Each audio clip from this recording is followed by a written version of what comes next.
One more question that is important and interesting to entrepreneur is what price to set.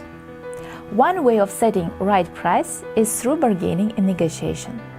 When customers make a deal with sellers in one-on-one negotiation with several offers and counter-offers before the end price is agreed.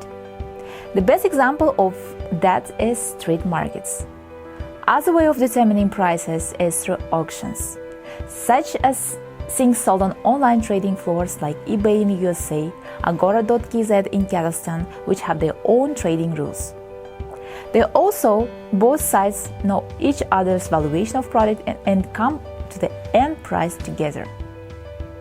Some prices are chosen by the firms who observe the price they want to set through take it or leave it offer. The example is a retail market with several thousands of supermarkets and classified advertisements in newspapers, or internet sites like American Craigslist or Kazakhstani OLX. Suppose you're interested in buying a car. Your demand for a car is a unit demand, and because you are deciding buy or not buy at all, rather than how much you should buy. You buy a used car that you found in internet site for $3,000. If the price is equal or less than your valuation, but of course you would be happy to pay less all the time. If the price is higher than your valuation, even for $1, you feel yourself happy. The seller also makes his valuation of car less. Suppose he wants to sell it $2,000 and higher. In our example, it is possible to make both sides happy, as buyer has higher valuation of product than the seller, and vice versa. We can call it total surplus, available gains from trade. If both sides agree on a price of $2,100, the customer gets most of surplus, and the seller gets very little. If they agree on a price of $2,900, more surplus goes to the seller, and the sum of these two gives a total surplus. In other words, buyer surplus is a gain of buyer, buyer's valuation minus price, and a surplus, seller surplus is price minus seller's valuation. And no matter how the surplus is distributed, the outcome is efficient when the trade occurs. Suppose the group of customers demand a computer game application, and each of them has his own valuation of product.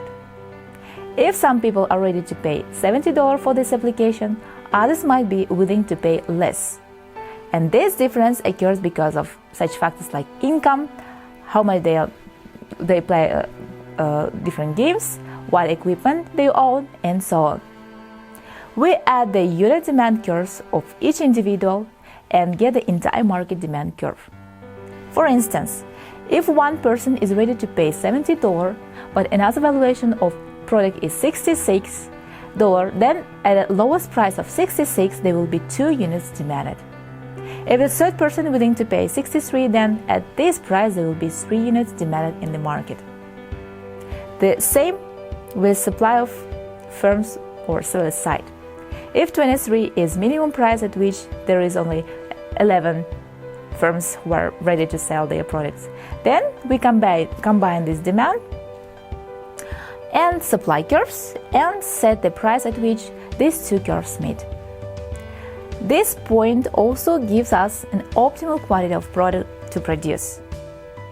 We call the equilibrium price and equilibrium quantity. Such way of determining price is used in competitive market, where there are a lot of buyers and a lot of sellers. Again, considering our previous example, if we, by crossing supply and demand curves, we got the equilibrium price of computer game application of 48, then buyer surplus 63 minus 48 will be 15. Producer surplus is 8 minus 23, 25. And in total, we sum up these 2 numbers and get $40 of total surplus. As you see, it is the simplest way of identifying market price. Further, in the next session, we'll consider another ways of setting optimal price. Price setting through the type of product by using elasticity measurements, price setting of non-competitive firms by using their power in the market, or price setting by using cost of production. What we've learned in this section. All the gains from trade could be taken from the market if buyers and sellers trade at the market price. This will help both sides to be happy and get a benefit from transactions.